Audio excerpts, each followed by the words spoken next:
अस्सलाम वालेकुम, मैं हूँ शाज़ेब खानज़ादा। जब से पुलवामा हमला हुआ है, भारत तहकीकात किए बगैर ही मुसलसल इल्ज़ाम तराशियाँ कर रहा है। उंगलियाँ पाकिस्तान की तरफ उठाई जा रही हैं। खुद भारतीय वज़ीर आज़म नरेंद्र मोदी और उनके वुज़रा धमकी आमेज़ बयानात दे रहे हैं। वज़ीर आज़म इमरान खान ने पुलवामा हमले पर आज रद्द अमल दिया है। पाकिस्तान में जहाँ हुकूमत एक मस्बत बात कर रही है, जब से भारत की तरफ से ये पुलवामा हमले के बाद मुसलसल तनकीद हो रही है, पाकिस्तान को धमकी आमेज़ रवैया का सामना करना पड़ रहा है, मगर पाकिस्तान की तरफ से मस्बत बात की जा रही है। मीडिया इस वक्त जंगी जुनून का शिकार नहीं है। अपोजिशन क्या सोचती है? साबिक वज़ीर ख़ारजा ख्वाजा आसिफ हमारे साथ मौजूद हैं, साथ ही हमारे साथ शेरी रहमान साहिबा मौजूद हैं जो कि सेनेटर हैं, साबिक सफ़ीर हैं, सीनियर रहनुमा पाकिस्तान पीपल्स पार्टी की। ख्वाजा आसिफ साहब, आप बताइएगा कि इस सारे के सारे मामले में जाहिर है अब हुकूमत का, वज़ीर आज़म इमरान खान का एक बयान सामने आया, जो कुछ बातें उनकी तरफ से की गई हैं, दोस्ती की बात कर रहे हैं, कह रहे हैं कि भारत सबूत दे तो तहकीकात करेंगे। साथ में अगर वो अग्रेशन की बात कर रहा है भारत, तो उन्होंने कहा कि हम रिटेलिएशन का सोचेंगे नहीं, बल्कि हम रिटेलिएट करेंगे, मगर मिलेगा क्या? फिर मुज़ाकरात की टेबल पर बैठना पड़ेगा। सपोर्ट करती है नून लीग बतौर अपोजिशन वज़ीर आज़म इमरान खान के इस स्टांस को? शाज़ेब, हम अब ये बड़ा ज़रूरी है इस मौके पे कि पाकिस्तान से एक यूनाइटेड किस्म का रिस्पांस जाना चाहिए।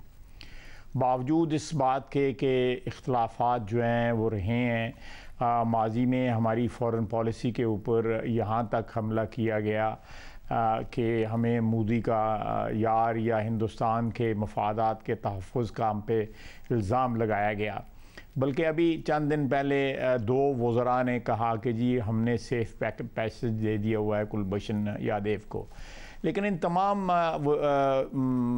जो है वो एलिगेशंस और बिटरनेस के बावजूद मैं फ़ील करता हूँ कि जब हिंदुस्तान का मामला हो तो पाकिस्तान के कौम को भी, पाकिस्तानी कौम को भी, और पाकिस्तानी जो क़यादत है, चाहे वो किसी पार्टी से ताल्लुक़ रखती हो, किसी अदारे से ताल्लुक़ रखती हो, उनको एक यूनाइटेड और एक मुतफ़िक़ा किस्म का जो है वो स्टैंड लेना चाहिए।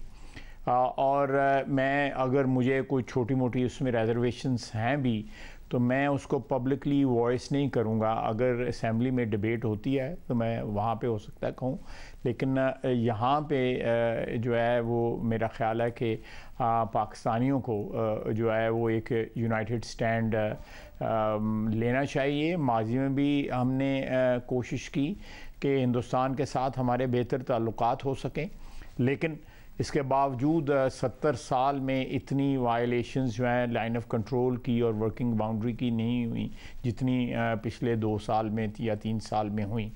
बावजूद इस बात पे कि हमें हिंदुस्तान दोस्ती का ताना दिया जाता था। और इसी तरह जो है हमारे दौर में भी हमें इल्ज़ाम लगाया गया, उड़ी का लगाया गया, पठानकोट का लगाया गया।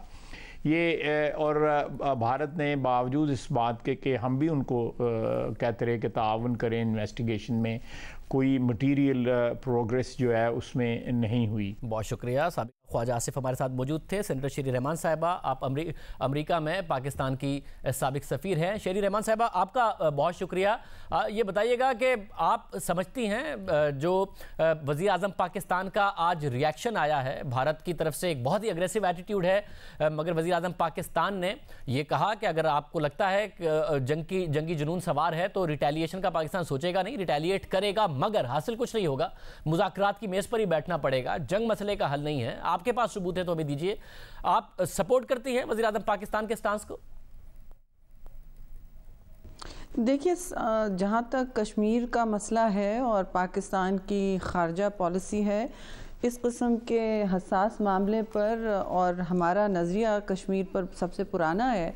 हमने हमेशा की एक फ्रंट लाइन में लीडरशिप दिखाई है, क़यादत भी दिखाई है कि हम कश्मीर पर पॉलिटिक्स ना खेलें। जब ख़ास तौर से पाकिस्तान को कोई भी ख़तरात लाहक होते हैं तो हमारी कोशिश होती है कि हम यकज़बान रहें, लेकिन ज़िम्मेदारी इसकी शराकतदारी बनाने की, कोई कंसेंसस क्रिएट करने की, शाहजेब आप मुझसे बेहतर जानते हैं, ये काम हुकूमत वक्त का होता है, जो इस वक्त समझती है कि उन्होंने सब कुछ खुद करना है, यकतरफा करना है, और ऑटोमेटिकली अपोजिशन, क्योंकि अपना नज़रियाती कमिटमेंट है जो हमारा है, हम उनके पीछे खड़े हो जाएंगे। हम पाकिस्तान के पीछे खड़े हैं असल में, और पाकिस्तान की फ्रंट लाइन में हैं। हम हराबल दस्ता होंगे, कोई भी पाकिस्तान पर मैली आंख से नहीं देख सकता। लेकिन मैं तो 4 दिन से कह रही हूँ, जब से ये अटैक हुआ है शाहजेब, मतलब कोई रिस्पांस नहीं आया था। 4-5 दिन बाद जो सऊदी वली अहद का ऐसा विज़िट था, ठीक है, बहुत अहम था, और खैर सगाली अच्छी हुई है,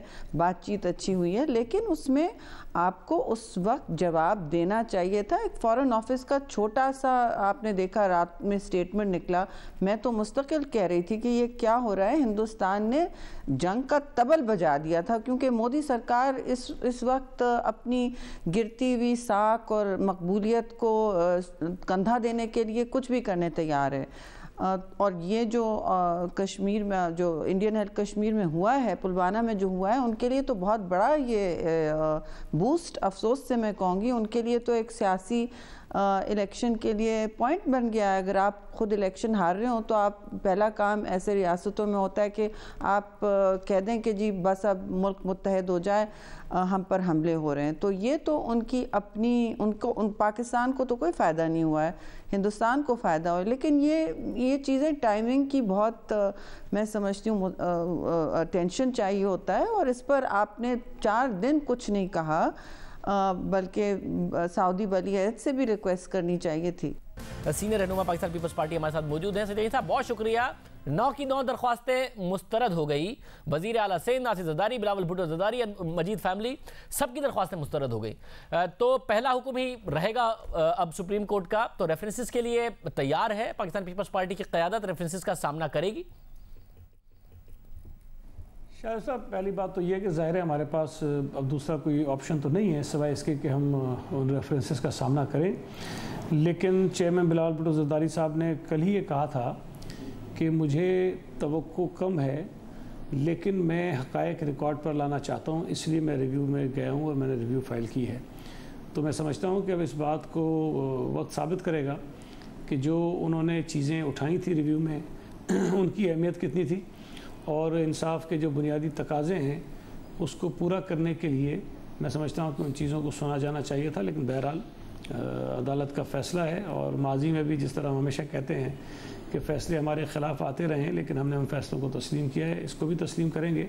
लेकिन वक्त साबित करेगा कि ये एक और जाती है जो पीपल्स पार्टी की क़यादत के साथ हुई है। अजहर, मगर आप या दूसरों के हवाले से रिलीफ की तवक्को कम थी। मुराद अली शाह और बिलावल भुट्टो ज़रदारी के हवाले से लगता था कि गुंजाइश पैदा हो जाए, मगर गुंजाइश नहीं हुई। और अब इतलात ये हैं कि नैब जो पहला रेफरेंस फाइल करने जा रहा है, वो उसमें जो अक्यूज्ड हैं बिलावल भुट्टो ज़रदारी हैं, तो पहला ही रेफरेंस बिलावल भुट्टो के खिलाफ हो तो वो सामना करेंगे, पेश होंगे, और पिंडी में ही जाके पेश होंगे, और पीपल्स पार्टी जो है उसका इसी तरीके से सामना करेगी।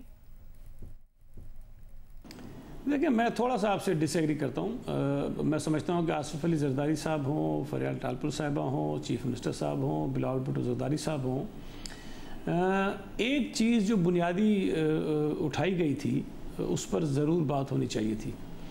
एक तो ये है कि आर्टिकल 184(3) जो है वो हर चीज़ पर आप नहीं लगा सकते हैं, उसके कुछ लिमिटेशंस हैं, और ये बुनियादी इंसानी हुकूक की वायलेशन पर होती है, या कोई और ऐसा इशू हो जिस पे अदालत ये समझे कि शायद कोई और रास्ता उनके पास नहीं है, तो वो सो मोटो ले लेते हैं। कुछ इस तरह के इश्यूज होते हैं।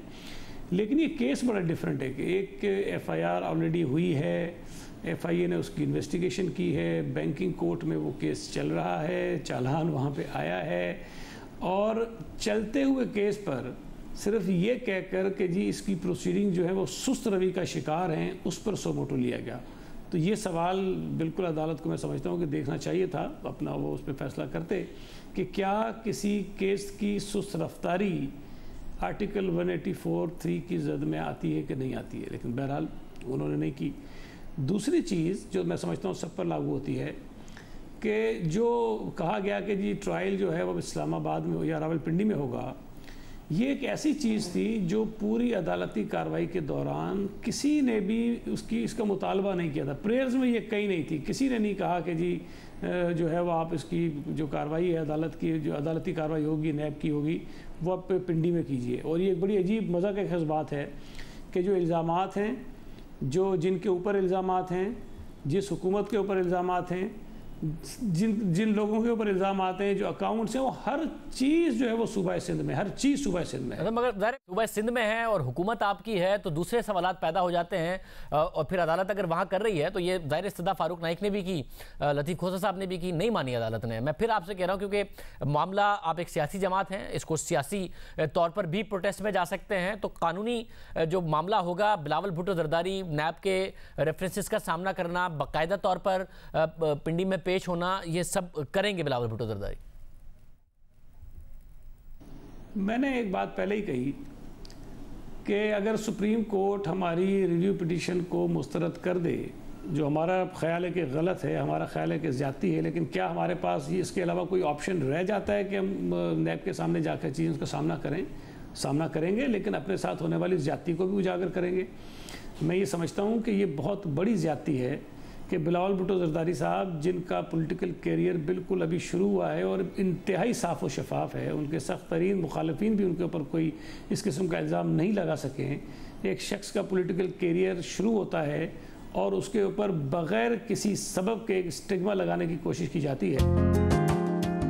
Watch your favorite JioTV shows and programs anywhere, anytime. Only on Sling TV. Enjoy the freedom of no long-term contract and free 8-day replay, making your favorite shows available for 8 days after they air. For more details, visit sling.com.